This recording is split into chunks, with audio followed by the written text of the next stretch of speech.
El libre albedrío y la libertad, dos conceptos de difícil definición que han sido centro de muchas indagaciones filosóficas. Pero, ¿qué ocurre cuando dichos conceptos son también reinterpretados bajo una perspectiva de género?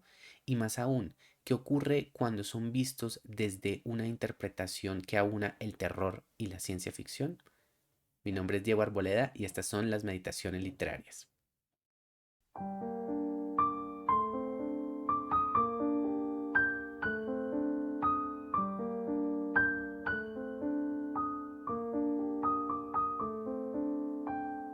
Bienvenidos, bienvenidas, bienvenides. Muchísimas gracias por estar aquí, como de costumbre. Es para mí un verdadero placer saludarlos. Bueno, el día de hoy nosotros vamos a concluir el ciclo de escritoras eslavas contemporáneas que, como algunos de ustedes recordarán, comenzamos hace algunos videos atrás con la figura de Victoria Tokareva, en donde exploramos en ese momento a una autora muy popular, una autora que establecía unas interesantes conexiones entre una historia de una pareja y las realidades del mundo garcía-marquiano latinoamericano. Desde entonces hemos estado en medio de un viaje fascinante, hemos visto los universos de terror, de distopía y de dolor femenino de Ludmila Petrushevskaya, hemos explorado los universos líricos, históricos y contenidos cuasi chejovianos de Ludmila Ulitskaya, hemos visto los universos etéreos y poéticos de Tatiana Tolstaya y también las grandes alturas cuasi metafísicas y las reflexiones sobre el destino de la humanidad de Svetlana Alexeyevich.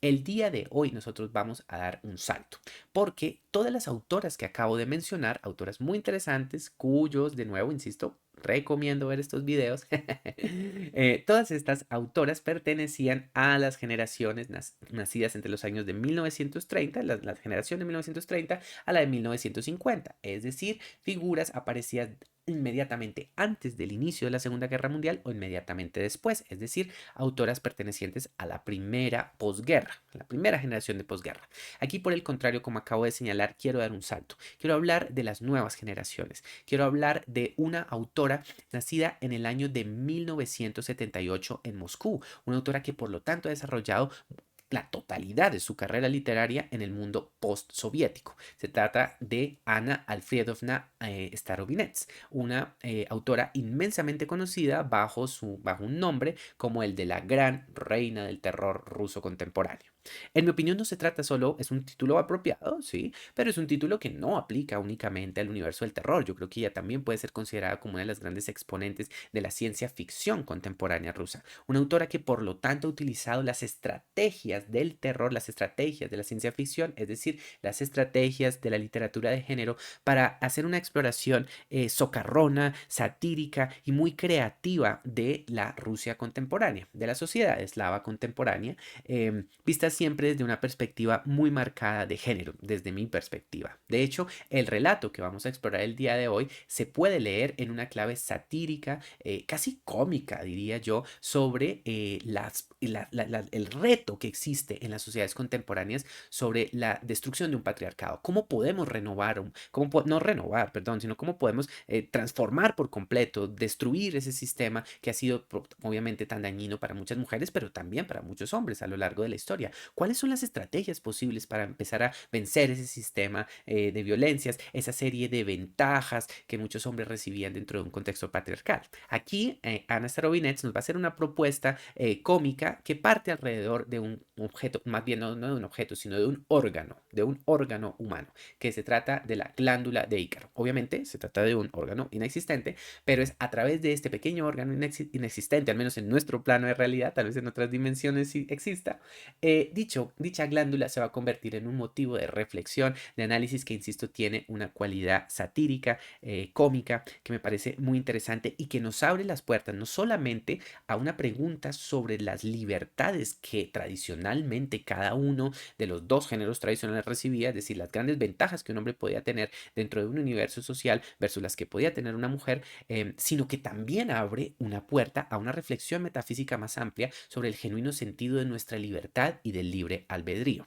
Entonces, vamos a explorar este relato titulado La glándula de Ícaro, precisamente, un relato que es parte o da título a una compilación que surgió o apareció en Rusia originalmente en el año 2013. En el año 2015 se tradujo a muchas lenguas y desde entonces pues ha sido muy conocido, y que nos va a permitir, insisto, hablar de todos estos pequeños temas. Espero que encuentren interesante el próximo pasaje que vamos a ver. Les digo una cosa interesante para que estén preparados, y es que el próximo pasaje es como un artículo dentro del marco del cuento. ¿Sí? Entonces es una pequeña estrategia de ficción que nos va a permitir entrar un poquito en ese universo y ver cuáles son las reglas y cuáles son las situaciones que se conectan con la extirpación de esta glándula de Ícaro.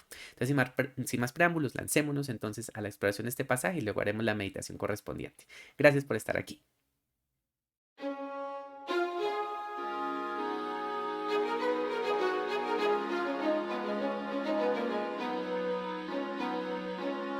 www.helezzi.net.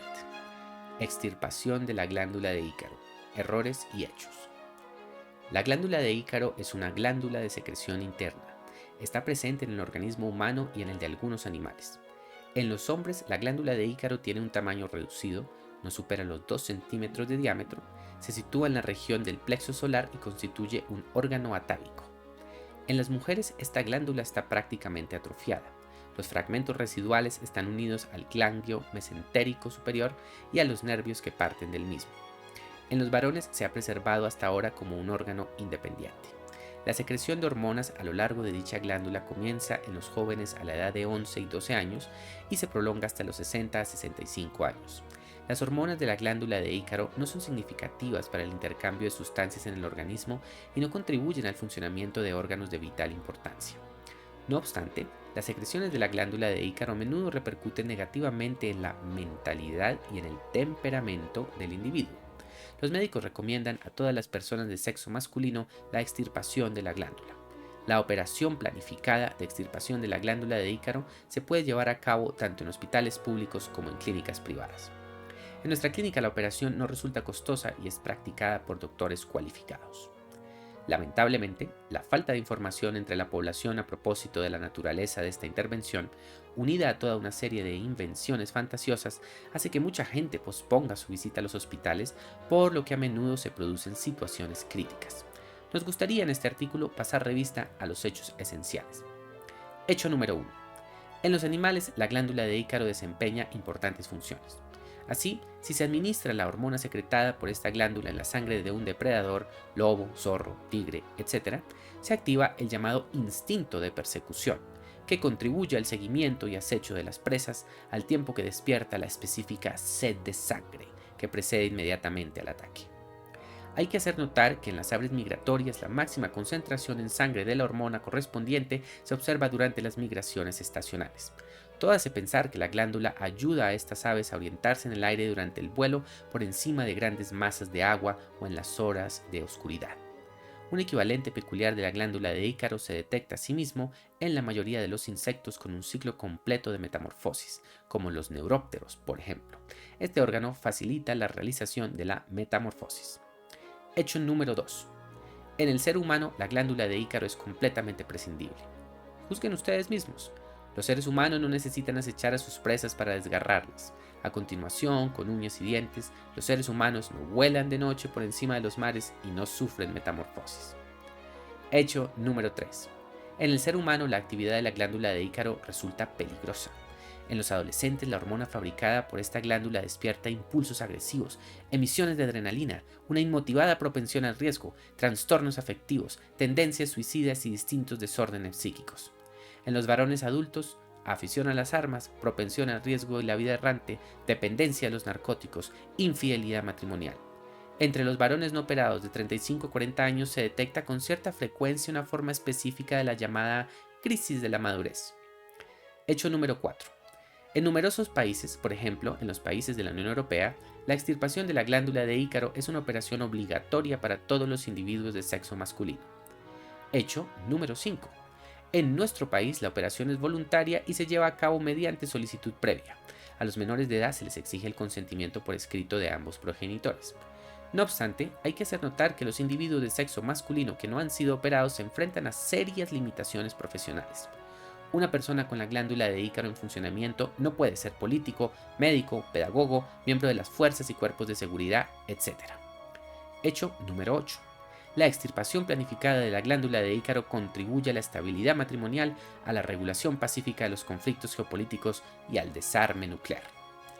En cuanto a los errores más extendidos, de acuerdo con los resultados del análisis de los foros sociales, error número 1. Sin la glándula de Ícaro me volveré una persona perezosa, gruesa, obtusa y carente de curiosidad. Todo lo que haré será comer y dormir. También podemos volvernos personas de esa clase aunque conservemos la glándula. Hay numerosísimos ejemplos de ello. Se ha demostrado estadísticamente que los hombres operados no solo no pierden su interés por la vida, sino que son más perseverantes y consecuentes y están más orientados hacia el éxito y el desarrollo profesional que aquellos conciudadanos suyos que dependen de los impulsos hormonales. Error número 2. Sin la glándula de Ícaro perderé el apetito sexual. Véase el hecho número 2. La función sexual no sufre lo más mínimo. Un hombre saludable experimenta y satisface sus necesidades a través de la práctica ordenada del sexo marital. Error número 3. Si le extirpan a mi marido la glándula de Ícaro, perderá su capacidad de amar e inmediatamente dejará de quererme.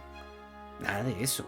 El amor conyugal es una especie de reflejo. Se aloja en el cerebro y la operación no ejerce ninguna influencia sobre él. Por contra, la operación muy probablemente la protegerá de las infidelidades de su marido y de los largos viajes de trabajo. Error número 4. A raíz de la operación a mi marido se le agregará el carácter. Tratará de vengarse de mí por haberlo persuadido de que se extirpase la glándula. Se volverá agresivo. Su hombre no va a vengarse de usted por haberle hecho la vida más tranquila y sencilla. El carácter de los hombres, por lo general, no se altera una vez que han sido operados y en caso de alterarse, siempre es para bien. El hombre se vuelve más hogareño y cariñoso, da muestra de su preocupación por la casa y por los niños, se interesa por la cocina, la televisión, los viajes virtuales interactivos y los juegos online. Error número 5. La extirpación de la glándula de Ícaro es un pecado.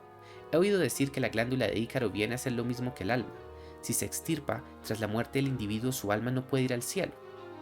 Es esta una superstición anticientífica, propalada por la secta de los icaróforos.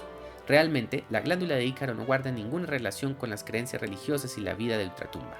Tampoco tiene nada que ver con el alma. Juzguen por sí mismos. Si no se extirpa, la glándula de Ícaro muere junto con el resto del cuerpo y en él permanece, en lugar de ascender a los cielos. Pueden consultar a un anamotapólogo. Por otra parte, la presencia de la glándula de Ícaro en numerosas criaturas sanguinarias, el chacal, el lobo, la hiena, implacables, el glotón, la libélula, o sencillamente molestas, la oruga, desmiente con toda rotundidad la absurda teoría de los icaróforos de la glándula como chispa divina. Hay que destacar que en las naciones más civilizadas, como Francia o Gran Bretaña, la secta de los icaróforos está prohibida. Error número 6. Después de esta operación es frecuente que surjan complicaciones. No. La operación para extirpar la glándula de Ícaro es una intervención sencilla y en el 99.9% de los casos se supera sin complicaciones de ninguna clase. El proceso es irreversible.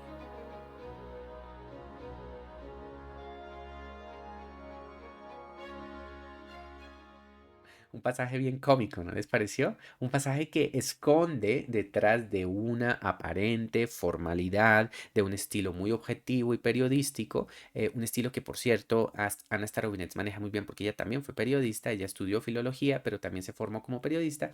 Esconde detrás de este estilo aparentemente tan objetivo y tan distante una serie de reflexiones cómicas muy interesantes que comentan o nos permiten ver un poco también cuál es la posición de muchas identidades rusas o de la identidad rusa dentro de un contexto contemporáneo, en todos sus matices, ¿no? Visto desde una perspectiva tanto potencialmente humanista, transformativa, metafísica, como una perspectiva potencialmente destructiva. Entonces, vamos a explorar este pasaje, vamos a descubrir todos sus matices, como de costumbre. Entonces, lo primero, como ya señalé yo, pues a ver, miren cómo se nos presenta este pasaje, ¿no? Como un artículo que se encuentra en una página, ¿sí? Este relato está lleno de secciones en donde sus protagonistas, sobre los cuales prefiero no hablar para que sean ustedes quienes descubran la historia en caso de que les llame la atención esta meditación, se dedican a explorar cosas por internet, como hacemos muchos de nosotros, nosotros, ¿no? Que cuando estamos aburridos nos lanzamos, por ejemplo, a la exploración de cosas en internet, leemos artículos, perdemos el tiempo descubriendo cosas y bueno, en este caso es un artículo artículo que nos quiere hablar un poquito sobre cuál es la realidad, digamos, de las presuntas realidades detrás de la extirpación de esta glándula de Ícaro. Se nos dicen errores y hechos. Bueno, entonces notemos un detalle, glándula de Ícaro. Exploremos un poco el simbolismo de esto. ¿Quién es Ícaro? ¿Quién es Ícaro? Creo que para todos aquí presentes resulta bastante claro también, ¿no? Esta figura mitológica de Ícaro, esta figura que nos presenta a un joven lanzado, aventurero, algunos calificarían de soberbio, que se quiso lanzar a las grandes alturas con sus alas de cera y terminó cayendo en las profundidades después de que dichas alas se derritiesen, ¿sí? Una imagen muy contradictoria la de Ícaro.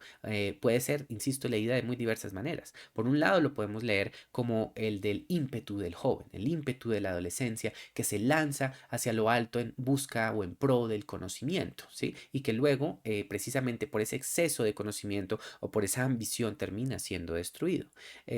Puede ser visto también, como lo vamos a ver dentro de este relato, como una reflexión también sobre un ímpetu de un despertar sexual, ¿sí? El deseo de un ascenso hacia una figura portentosa, cálida, sensual, como la del mismo sol, ¿sí? Que termina otra vez siendo aniquilado por sus deseos. Yo siento que esta lectura también del deseo erótico es una que le interesa mucho a Ana Starobinets y que en este caso en particular también se ata con la idea del deseo erótico masculino, con ese despertar de un deseo erótico masculino y de todas las ventajas que un hombre en una sociedad patriarcal podía tener históricamente para la satisfacción de dicho deseo erótico masculino, ¿sí?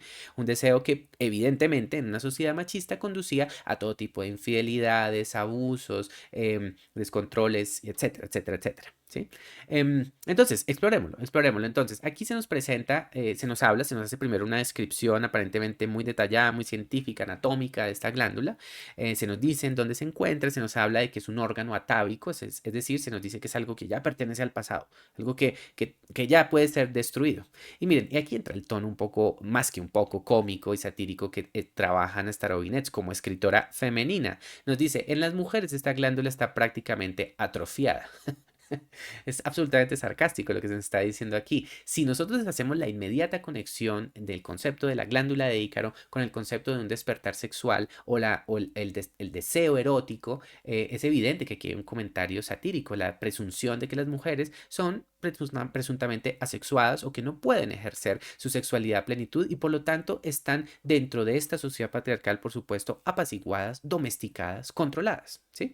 No quiero que lo leamos únicamente bajo la noción de sociedad patriarcal, vamos a ver que adquiere otras connotaciones un poco más amplias, pero me parece oportuno mencionarlo aquí, ¿sí? Entonces, las mujeres bajo esa perspectiva lo tienen atrofiadas, entonces ellas ya no son un problema, ¿sí? Ellas ya han sido domesticadas por este orden, ya hay un control total, ¿sí? Que están apenas, solo quedan unos fragmentos residuales unidos a un ganglio y nada más, ¿sí? Y a unos nervios. Mientras que en el caso de los varones se ha mantenido como un órgano independiente, ¿sí? Un órgano que, por lo tanto, tiene que ser extirpado. Notemos, aquí es evidente que la conexión se hace también con el pico del desarrollo sexual masculino, porque se nos dice que esta glándula empieza a afectar a los jóvenes desde la edad de los 11, 12 años, es decir, desde el inicio de la pubertad hasta los 60, 65 años, la entrada a una tercera edad, cuando presuntamente disminuye también el deseo erótico. Es evidente, el deseo sexual. Es muy claro aquí la conexión que se está estableciendo. Y también se nos habla de una forma satírica, yo siento que hasta abiertamente cómica, no sé qué les pareció a ustedes, se nos dice que esto genera unos efectos, repercute negativamente en la mentalidad y en el temperamento del individuo, ¿sí? Es decir, esta sexualidad desaforada, este deseo erótico excesivo, que, insisto, dentro de una sociedad patriarcal, lleva a todo tipo de excesos de parte de los individuos masculinos. Entonces, este relato se nos presenta como en una realidad futura cercana, ¿sí? Una realidad que se acerca mucho a nuestras realidades, pero que parece apuntar un poco, otra vez, como muchos relatos de ciencia ficción, hacia un mundo ligeramente más adelante que el nuestro, un poquito en el futuro, un mundo presuntamente más estable, más pacífico, un universo en donde se quiere dejar de lado ese control masculino, esos excesos propios de una masculinidad machista a través de la extirpación de esta glándula.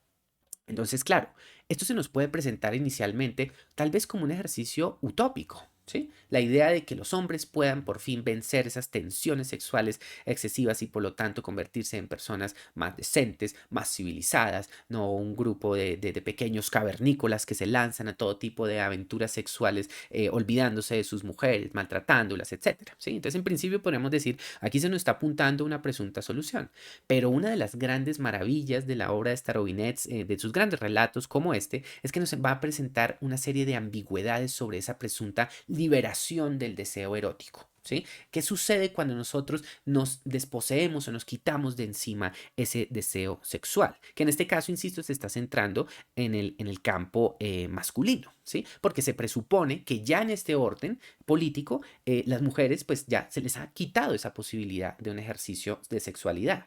Entonces ahí es donde esta utopía se nos empieza a revelar como algo más incierto, ¿no les parece? Algo que no necesariamente es tan utópico, sino que por el contrario nos habla de unas secretas represiones en donde la expresión de un sentimiento, la expresión de un sentir erótico empieza a ser denegada por toda una sociedad, con las terribles implicaciones que esto puede tener, ¿sí? Entonces ahí se empieza a mostrarnos esa ambigüedad. Pero bueno, insisto, aquí el artículo nos lo presenta como una operación muy sencilla, algo que se puede hacer de inmediato, que hacen doctores cualificados, y que aquí se nos dice, este artículo ha sido creado para confrontar esos grandes mitos y esos miedos que cualquier posible paciente pueda tener en cualquier momento de su desarrollo, ¿sí? Si teme lanzarse a esta cirugía. Entonces, se presupone que este artículo nos va a presentar las verdaderas respuestas a estos grandes misterios.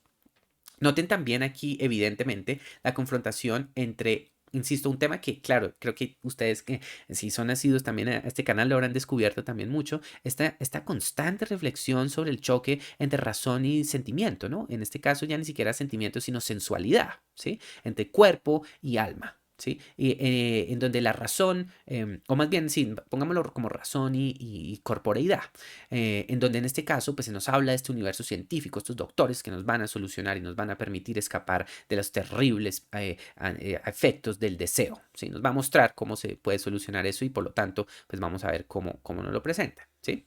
Entonces nos empiezan a hablar de hechos, presuntos hechos, hechos, ¿no? Y se nos habla primero de un universo animal, ¿sí? Un universo animal en donde se nos explica que en los animales sí tiene una utilidad esta glándula de Ícaro. ¿Sí? Se nos dice que en un momento puede impulsar el instinto de persecución que busca una sed de sangre. La imagen obviamente es depredadora y nos sugiere una vez más esta cualidad depredadora del exceso de un deseo distorsionado machista, ¿no? Que se busca, se lanza a la persecución, se lanza a depredar y a destruir, que puede llevar a todo tipo de excesos y de violencias de género, ¿no? Como las violaciones, abusos sexuales, de todo tipo, ¿no? Creo que ahí está una conexión con eso, ¿sí? Entonces se nos dice que sí, que eso saca un instinto de depredador en algunos de estos animales. También nos habla que en algunas aves las ayuda a ubicarse, a moverse entre las estaciones, ¿sí? A viajar, a volar de una mejor manera durante su vuelo. Aquí evidentemente la conexión está establecida con el concepto de Ícaro, con el concepto del vuelo, de la liberación y potencialmente podemos empezar a pensar con la idea de la libertad. De la libertad y de la posibilidad de que nosotros bueno, de una libertad relativa, ¿eh? Nosotros ya sabemos que pues libertad absoluta en un sistema, determinados sistemas sociopolíticos, en determinados contextos sociales, no es absoluta, nunca lo va a ser, pero es que una libertad donde dentro de dicho marco yo tenga una capacidad de un cierto desarrollo de mi libre albedrío, ¿sí? Entonces podríamos leerlo por ese lado. También nos hablan de que en algunos insectos es esencial para un proceso de metamorfosis. ¡Ja! A mí me encanta también esa alusión, porque es evidente que Starobinets en este relato y en todos los relatos que hacen parte de esta colección de cuentos está haciendo una reescritura o un repensamiento de las cualidades satíricas, reflexivas, analíticas y simbólicas de las metamorfosis de Ovidio. ¿Sí? En donde, pues en ese texto latino, nosotros justamente veíamos historias de muchos seres humanos transformados en animales, en diversos animales, luego otra vez en humanos. Bueno, es un sinnúmero de historias que tienen, por supuesto, connotaciones simbólicas, satíricas y que permiten una reflexión sobre nuestras pasiones, ¿sí? Entonces, aquí ella está haciendo una reescritura contemporánea de este concepto de las metamorfosis, ¿sí? Y está diciendo que existen estos insectos que se metamorfosean y que nosotros no necesitamos, nosotros no nos metamorfoseamos. Y mi pregunta es, ¿realmente no nos metamorfoseamos? ¿Acaso, como se nos sugiere inmediatamente arriba, la idea del vuelo y estas aves migratorias con las estaciones que pasan, ¿no hay en eso una alusión al paso del tiempo, a las metamorfosis que nosotros como seres humanos, físicos y emocionales tenemos a lo largo de nuestras vidas? Entonces, ¿negar esto no es algo negativo? Pues, de acuerdo al artículo, no lo es. ¿Sí? Miren el hecho número 2, nos dicen, miren ustedes, juzguen ustedes, señores lectores. Los seres humanos no necesitan acechar a sus presas, ¿sí? Ya no tenemos que ser unos depredadores. Los seres humanos no vuelan de noche, nosotros ya no volamos. Y por supuesto, no sufrimos metamorfosis. Y me parece obviamente muy cómico que también en el mismo texto se introduzca un emoji, como ustedes están viendo allí, un emoji sonriente, ¿no? Como diciendo, todo está bien, aquí estamos, ¿sí? Esos pequeños detalles que nos acercan, digamos, a nuestro universo contemporáneo, las redes sociales, los foros, los artículos que podemos encontrar en todo tipo de páginas, le dan un toque picaresco, siento yo, cómico también a este relato. Y obviamente, si nosotros somos lectores avesados o vamos pensando, es como, momento, ¿realmente yo me estoy creyendo estos hechos? Aquí se presentan como unos hechos científicos perfectos, pero nuestra pregunta es, ¿realmente, insisto, nosotros no sufrimos metamorfosis? Nosotros a veces, insisto, en los actos más extremos no hay un acto de depredación, de violencia, o nosotros a veces no queremos volar, no queremos buscar y anhelar nuevos territorios a través del poder de nuestro pensamiento, nuestra imaginación. No sé, pero lo que nos deja claro este artículo es que nos dice, no, eso no sirve, eso a usted no le interesa y por lo tanto no hay ningún problema con que usted se lo quite, ¿sí? Em, entonces, bueno, continuemos. Después se nos dice que eso en el ser humano resulta peligroso, específicamente en el hombre. Y aquí es donde se nos dice, bueno, esta glándula pues puede producir todo tipo de efectos negativos, impulsos agresivos, emisiones de adrenalina que tienen todo tipo de efectos, ¿no? Trastornos afectivos, tendencias suicidas, afición a las armas, propensión al riesgo y a la vida errante, dependencia de los narcóticos, infidelidad matrimonial, etcétera, etcétera, etcétera, ¿sí? Aquí creo que queda muy transparente también la conexión entre este concepto del órgano de la glándula de Ícaro con nuestros, digamos, con el impulso violento, los impulsos excesivos propios de un orden patriarcal. Creo que queda bastante claro eso, ¿no? En los hombres, ¿sí? Como todo esto hacia dónde conduce, hacia estas adrenalinas excesivas, hacia estas destrucciones y esas potenciales violencias. Entonces, insisto, este artículo se nos presenta como una potencial solución a esto. ¿Sí? Una solución a estas violencias y a estos excesos que aquí se han preguntado que han existido y que son patentes y existentes en nuestras sociedades.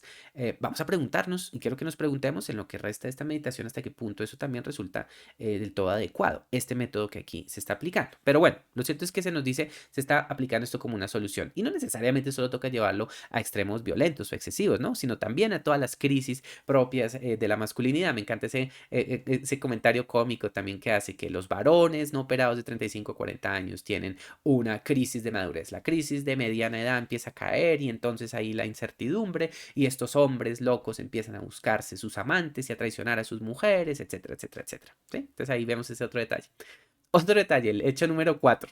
Se nos dice, en los países de la Unión Europea, la extirpación de la glándula de Ícaro es obligatoria para los individuos de sexo masculino. Mientras que en nuestro país, que pues uno presume que es Rusia, pero podría ser cualquier país externo a la Unión Europea, esto es voluntario y se puede hacer solo si uno quiere, y los menores de edad se les puede hacer, pero solo si tienen un consentimiento de los dos padres, ¿sí? Escrito por los dos padres, ¿sí? Pero se nos hace una salvedad muy clara y es que incluso en este otro país en donde nos hallamos, em, hay unas serias limitaciones profesionales si no nos quitamos la glándula de Ícaro. Si yo como hombre no me la quito, hay problemas, ¿sí? No podría ser político, médico, pedagogo, miembro de las fuerzas y cuerpos de seguridad, etcétera, ¿sí? Noten, es muy interesante, claro, que se hagan referencia específicamente a campos que tradicionalmente estaban conectados con universos masculinos o que de alguna forma u otra eran proponentes o introducían en las mentes de los jóvenes un discurso masculino patriarcal, ¿sí? Queda claro ahí, ¿sí? Por ejemplo, en el mundo pedagógico, ¿sí? Pero vemos también figuras que pues, tradicionalmente estaban dominadas por hombres, ¿sí? Como el universo político, el universo de las fuerzas militares, etcétera. Entonces, en este universo paralelo que estamos leyendo aquí, la extracción de la glándula de Ícaro también se ve como una cosa potencialmente positiva porque implica que si ya me la quitan a mí, yo ya no voy a dejarme arrastrar por mis hormonas, por mi adrenalina, por mis excesos y por lo tanto voy a ser un político más ecuánime, más equilibrado, voy a ser un militar tampoco que no se lance a los excesos de violencia, sino que por el contrario sirva bien a su sociedad. De nuevo, parece ser muy apropiado. Noten que ahí ya hay un distanciamiento, ¿no? Entre una presunta noción de las cosas funcionan así en la Unión Europea y así funcionan en nuestro país, en ese otro mundo, ¿sí? Vamos a volver a esa discusión un poquito más adelante, entonces la dejo en el remojo. Y miren, y el hecho número 8 dicen que esta glándula contribuye a la estabilidad matrimonial, regulación política de los conflictos geopolíticos y desarme nuclear. Es decir, este es como el epítome, digamos, eh, de todos estos hechos. Aquí me salté varios, ustedes habrán notado que salté del 5 al 8, pues ahí hice una selección en el pasaje, pero me parecía muy interesante ese colofón, ¿no? Ese colofón cuasi utópico, insisto, ¿no? Como que todos los problemas del mundo se van a solucionar, todos los grandes problemas del mundo se van a solucionar a través de la eliminación de esta glándula que, como ya hemos dicho, o como siento yo, también es un símbolo de nuestro libre albedrío, de nuestra capacidad de decisión. Quitémosla por completo, eliminémosla, ya no tengamos, y también podría leerlo yo también como la posibilidad em, del sentimiento, del deseo, todo este tipo de cosas. Quitemos eso y entreguémonos entonces a una sociedad utópica donde todo será perfecto, ideal sí, idéntico, no maravilloso, sí, digamos. Em, entonces, insisto, veamos, y no, me parece también, insisto, un poco cómico que se compare, digamos, como la resolución de los conflictos geopolíticos con la estabilidad matrimonial, ¿no? Como que todo se está poniendo, es que sí, ya, acabemos con este orden, ¿sí? Encontremos un universo de utopía y de alegría, ¿sí?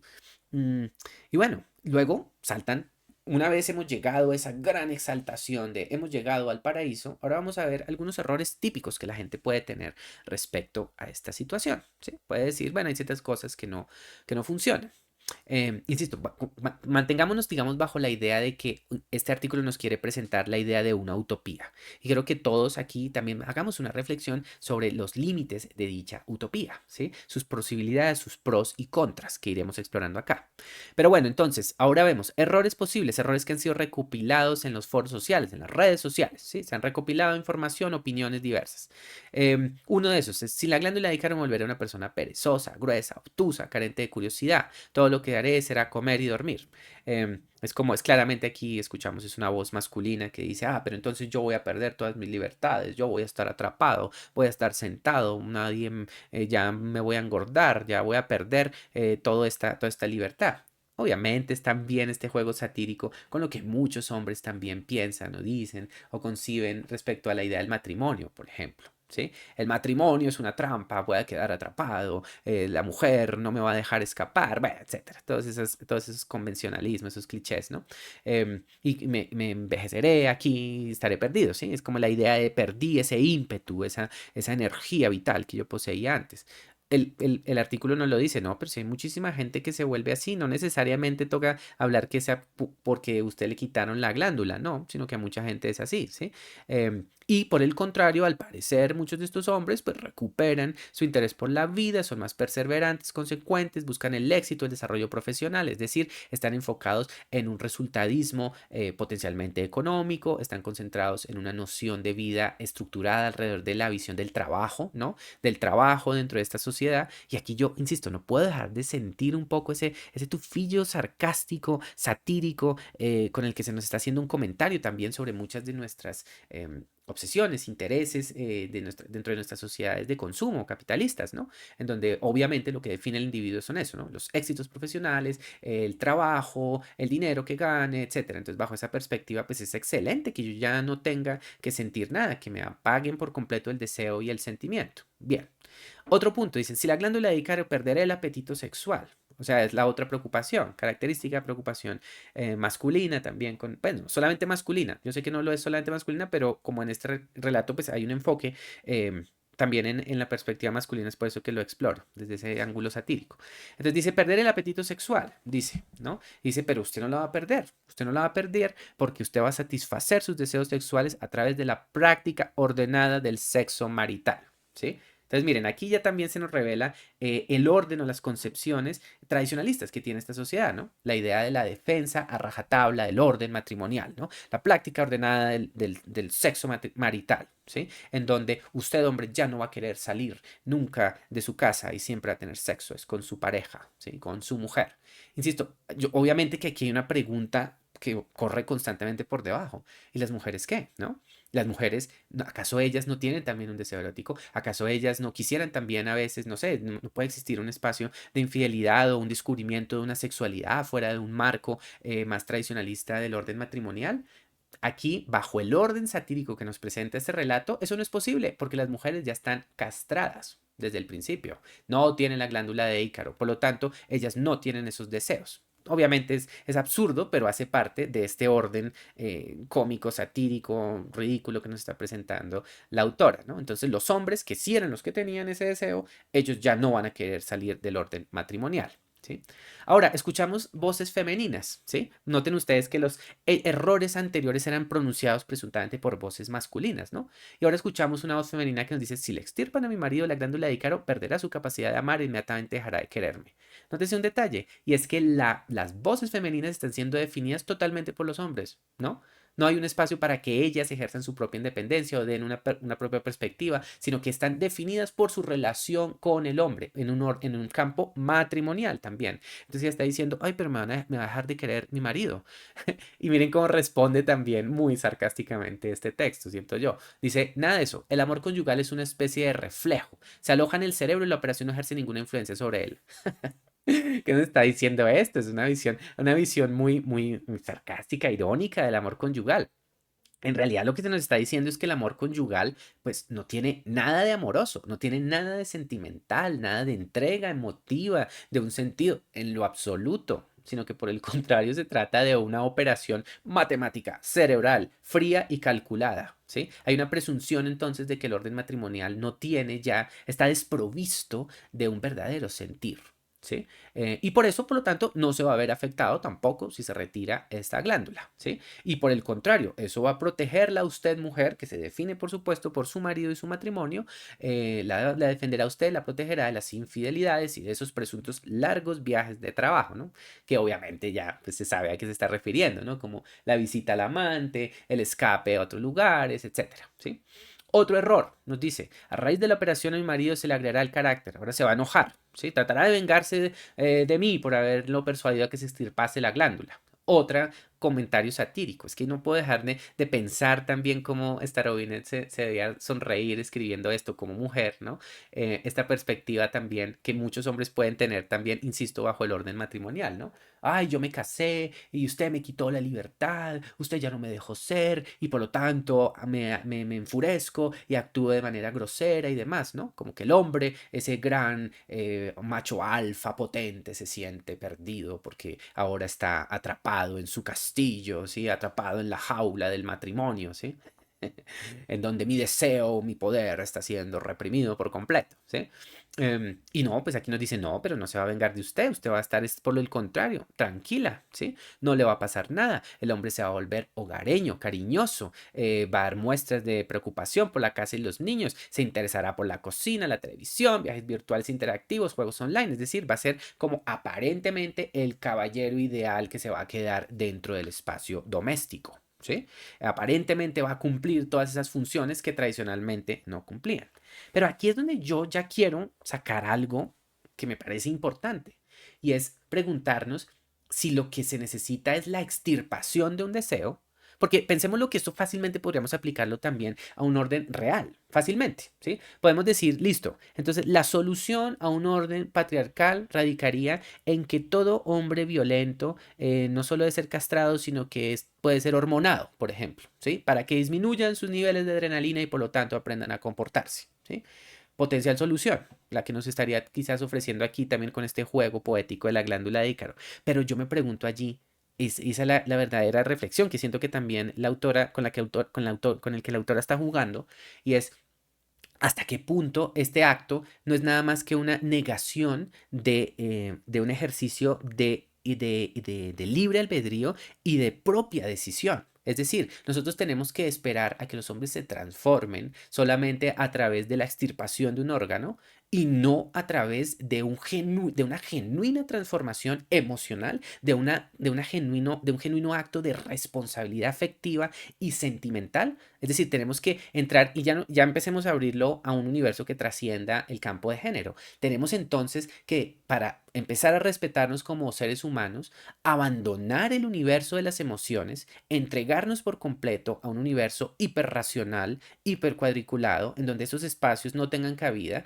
donde presumo también algo como la imaginación o el arte, pues no tiene un espacio por la misma expresión del sentir, a cambio, sí, de un presunto orden. Tenemos que dejar todo eso a un lado para un presunto orden, olvidándonos que lo más importante debería ser la educación de nuestras emociones, el desarrollo de una responsabilidad afectiva, una entrega emocional, una búsqueda equitativa, ya no solamente escudarnos detrás de eso, sino genuinamente decir yo no hago esto porque respeto a alguien más, no porque me han quitado un presunto órgano o como decía hace un momento, me han hormonado, me han quitado esto, no, ¿sí? Ahí es donde yo siento que también empieza a haber, insisto, un comentario satírico, ¿no? Un comentario sobre esta situación, sobre en dónde radica la genuina responsabilidad en la transformación de un orden social que por supuesto históricamente ha sido muy injusto con la mujer, ha sido profundamente violento, se ha centrado a veces en discursos muy machistas, muy limitantes. No, hay una necesidad de una transformación que esté mediada más bien por una educación afectiva. Sí, ahí yo ahí tengo esa pregunta, ¿sí?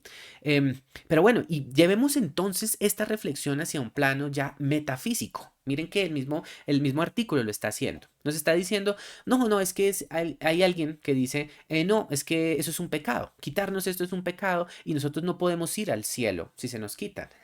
Miren la imagen del cielo otra vez. Se quita la glándula de Ícaro, se nos quita la capacidad de volar, la capacidad de soñar, la capacidad de empatizar con alguien más también, ¿no? Porque ese va a ser un detalle muy importante. De verdad les aconsejo, les recomiendo encarecidamente este relato y notarán justamente que uno de los énfasis que allí se hacen es sobre cómo esta extirpación de esta glándula cambia por completo nuestro sentido de empatía.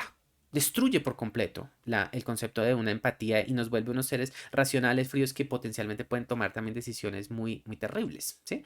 Pero, insisto, no quiero entrar en spoilers, se los dejo allí a ustedes también para que lo exploren.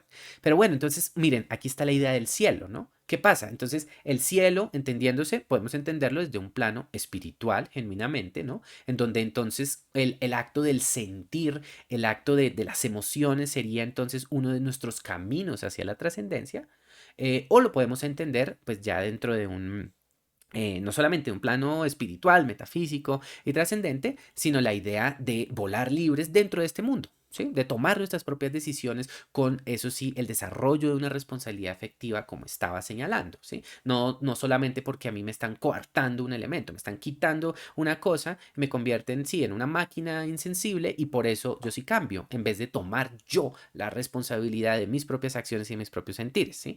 Pero bueno, entonces exploremos ese plano metafísico que evidentemente aquí es donde resuena con delicioso sabor también esta tradición espiritual de la literatura eslava, la literatura rusa, es evidente, ¿no?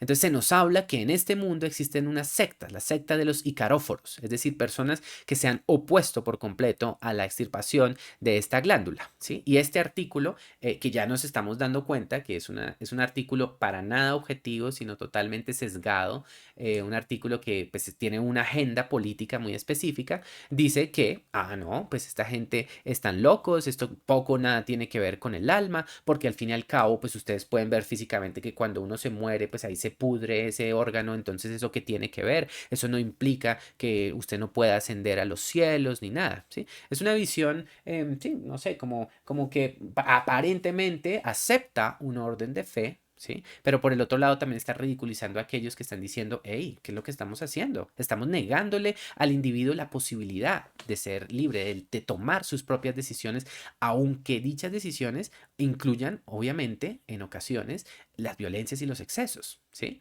Entonces dice, no, eso no puede ser. Y entonces aquí nos vuelven a presentar la idea de las criaturas sanguinarias, el chacal, las implacables y todo eso, que también tienen este órgano, ¿sí? Entonces es evidente que este artículo también está haciendo como una separación, ¿no? Como diciendo como existe este cuerpo que puede ser transformado y existe ese otro orden espiritual que no nos interesa, no nos reflexionemos tanto, pero que no se va a transformar si usted se quita esa glándula. Pero ahí es donde yo me vuelvo a preguntar, ¿no hay una pregunta en este relato también sobre la importancia del sentimiento, del acto del sentir para poder trascender? ¿Es que acaso nosotros, si somos personas de fe, por ejemplo, si somos personas que rezamos fervientemente, no hay en el rezo un acto de emotivo? ¿No hay algo que nos puede llevar a veces hasta las lágrimas? Algo que nos puede genuinamente sentir que somos parte de algo más grande, pero no insisto, no solo desde una forma mental, sino a través también del corazón, del sentimiento más profundo.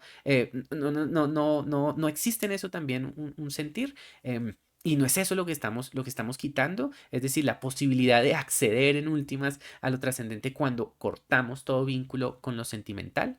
Y miren, y ahí ya vuelvo a algo que yo ya les quería señalar, y es que nos dice, hay que destacar que en las naciones más civilizadas, como Francia o Gran Bretaña, la secta de los sicaróforos está prohibida. Ja, qué interesante porque otra vez, y aquí ya sí entro plenamente a esta discusión, está un gran tema de la literatura rusa, que es esta reflexión sobre la identidad, digamos, de esta nación, ¿sí? Una identidad, una búsqueda de identidad que a veces los ha hecho mirar hacia Asia, sentirse más asiáticos, y otras veces hacia Europa, ¿sí? En donde, dependiendo de la perspectiva en que nosotros estemos, podemos ver a Europa como un punto de civilización o, por el contrario, como una sugerencia de un ocaso de un orden civilizatorio. Esta perspectiva, por supuesto, ha llevado desde reflexiones filosóficas muy hondas hasta las perspectivas más apocalípticas, violentas e imperialistas, ¿sí? Eso se ve en la historia, no solamente reciente, sino en toda la historia del desarrollo de Rusia, ¿sí?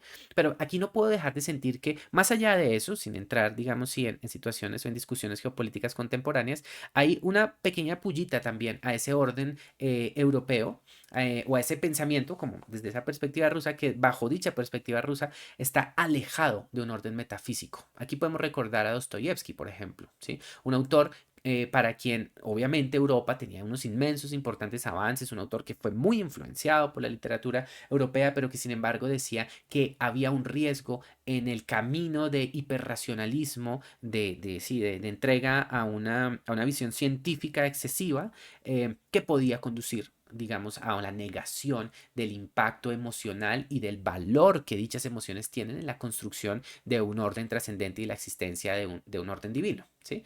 Entonces, aquí no puedo dejar de sentir eso, ¿no? Es como se prohíben esas sectas, se prohíbe ese orden. Entonces, hay una sugerencia entonces también que en esas presuntas sociales civilizadas hay en algún momento una hiperracionalización y una alienación del individuo respecto a sus propios sentimientos. Es una pregunta que dejo allí, es intrigante, pero más allá de cuál sea una respuesta genuina y demás, es interesante que se presente bajo la perspectiva de esta autora. Otra vez, una autora rusa que está mirando esa Europa con ese misterio, con esa sospecha, ¿no? Yo siento que aquí, insisto, se hace transparente que detrás de lo que dice el texto, esta visión literal, vemos un sentido satírico más profundo sobre el que podemos reflexionar. Y bueno, digamos, esto concluye aquí, digamos, obviamente hay un par de errores más, pero aquí quería hacer, pues, insisto, una selección en la que dicen, después de esta operación es frecuente que surjan complicaciones. Y nos dicen, no, no va a haber complicaciones. En el 99.9 de los casos no hay ningún problema de ningún tipo, pero eso sí, el proceso es irreversible. Hmm, ¿Qué nos dice eso también? ¿Qué nos dice eso? ¿Qué nos hace pensar? Podría sonar, sí, también muy apocalíptico y demás. Si jugamos con el valor simbólico que nos presenta esta historia, entonces se nos está diciendo que efectivamente hay un momento irreversible en donde nosotros ya no podamos volver a sentir de nuevo, donde nos alejemos totalmente de ello, con las potenciales cosas positivas o negativas que esto tenga. Mm. Y claro, por supuesto, aquí nos dice este relato, no, no, no, no, esto no es problema, la gente no hay complicaciones, usted no se inquiete, pero nos vamos a dar cuenta que esas complicaciones sí habrán de surgir en este relato. Pero bueno, yo no me quiero, insisto, no quiero adelantarme, no quiero contarles la historia, se las dejo a ustedes. Quiero, eso sí, cerrar esta meditación con una reflexión sobre cuáles son las ambigüedades que esta Robinets nos presenta. ambigüedades que ya he ido sugiriendo a lo largo de esta reflexión. Y es, por un lado, nosotros podemos pensar que en esta historia es la propuesta de una construcción de una utopía. ¿Sí? Un orden en donde por fin podamos abandonar todos los excesos que muchas veces han producido la satisfacción egoísta de nuestros sentimientos, de nuestras emociones. Satisfacciones egoístas que a veces han sido celebradas o han sido fortalecidas por determinados órdenes sociales, en donde determinados grupos, como en este caso sería el orden masculino, los hombres, han tenido una serie de ventajas y se les ha dado la vía libre para entregarse a un montón de expresiones egoístas que han hecho mucho daño a las mujeres, en este caso, ¿sí? Entonces nosotros podemos decir, la negación de las emociones, el abandono, el rechazo completo de las emociones, implicaría algo positivo, ¿sí? En el sentido de que, o el apaciguamiento de estas emociones sería algo positivo, pues porque ya no tenemos que preocuparnos nunca más por esas traiciones, esos actos malignos y demás. Pero como el mismo relato nos presenta, y de nuevo los invito a que lo lean, ¿es esta solución en realidad una solución o es un camino más bien a una distopía? Una distopía y un universo en donde, lejos de solucionar estos conflictos, nosotros lo que hacemos es construir nuevos problemas, una negación emocional total en donde ya no somos capaces de empatizar con otros seres humanos y por lo tanto podemos apoyar o llegar a aceptar determinados actos terribles, ¿sí? O actuar de formas determinadas, terribles, ¿sí? No va a ser específico, pero allí lo dejo también, ¿sí? Y siento que es una reflexión que se abre pues más allá del campo del relato y que me lleva a mí también a meditar, como decía hace un momento, si lo que realmente importa no es tanto una extirpación de una emoción, sino más bien el desarrollo de una responsabilidad afectiva, el desarrollo de nuestras emociones, la comunión de nuestro propio ser con nuestras emociones, el reconocimiento de cómo dichas emociones, si no están bien reconocidas, si no están tamizadas o contrastadas con la realidad de un otro ser, de los demás, con esa empatía que genuinamente debemos educar y desarrollar constantemente, si no existe eso, podemos convertirnos en seres profundamente egoístas, malignos, destructivos. Pero si educamos bien esas emociones, si lejos de extirparlas, por el contrario, las celebramos y las transformamos, podemos llegar a tener ese grado de responsabilidad, ese grado de entrega que es genuinamente lo que más vale, ¿sí? El relato no nos ofrece opciones totalmente claras. Yo les dejo a ustedes también esa lectura. ¿Cómo lo interpretaron ustedes? ¿Bajo qué ángulo también se puede leer? ¿Sí? Em, y vuelvo, pues para concluir, también bajo esa perspectiva de género, tomemos ese concepto que yo estoy aquí yo discutiendo, podríamos decir, la solución a una violencia patriarcal es la destrucción, digamos, de las emociones, ¿sí? La destrucción total de un orden, digamos, que ha tenido un orden emocional, como aquí se nos sugiere, como una castración, básicamente, ¿sí? Una castración total de un sentimiento. O, pues me pregunto yo, si la solución no radica más bien en el desarrollo de una responsabilidad afectiva de parte de toda esta sociedad masculina, todo este universo masculino que muchas veces pues se ha movido por sus propias fantasías, deseos y egoísmos, ¿sí?